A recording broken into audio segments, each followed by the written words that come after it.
Hello kaibigan, naranasan nyo na ba mag-open ng GCash app pero nagka-crash ito tapos hindi tayo makapag-login or makapag-enter ng ating MPIN? So today, ayan, nag-open kasi ako ng GCash app ko pero ayaw nga mag-open and nagka-crash yung mismong app.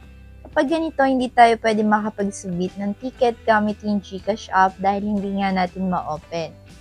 So ano nga ba yung dapat natin gawin kapag ganito yung na-encounter nating problem?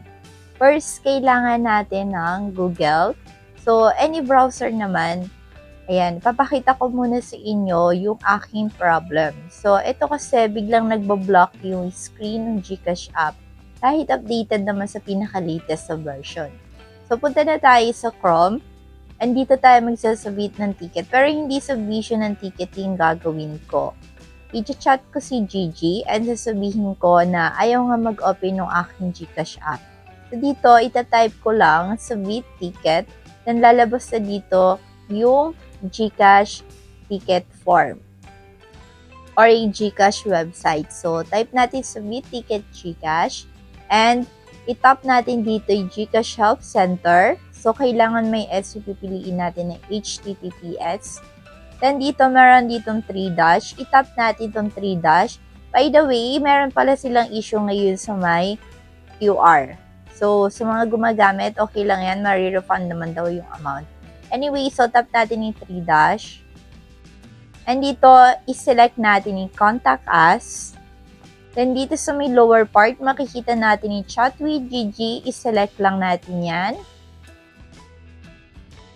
Then, kailangan alam nyo din yung details ng inyong account, okay?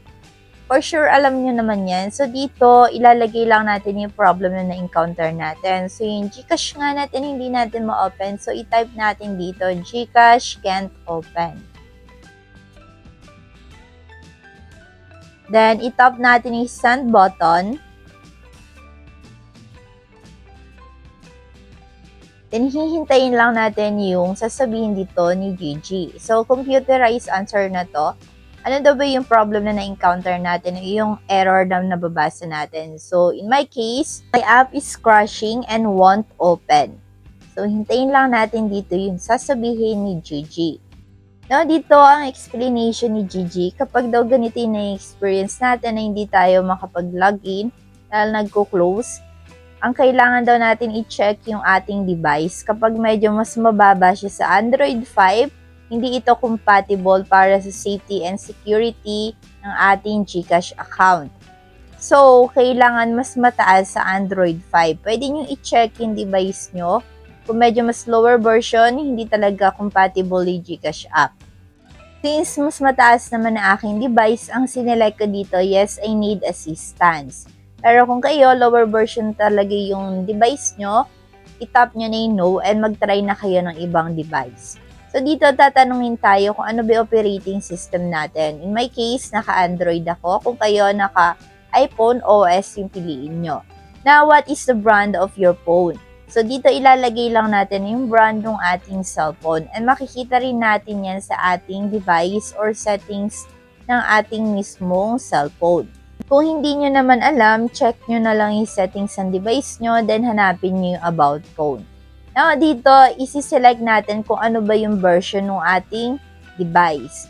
So, for example, Android 14 ba? So, makikita nyo yan sa inyong settings app.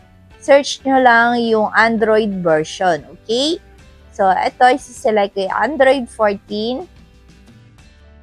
And depende yan sa pagpipilian. Depende kung naka-OS kayo or naka-Android.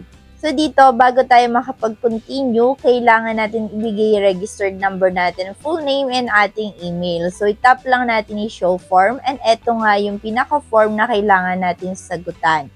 So, kailangan detailed yung ating ilalagay dito at kailangan ay tugma talaga dun sa ating account. Kapag kasi may mali dito, hindi nila mahanap yung ating account at hindi tayo mabibigyan ng solution.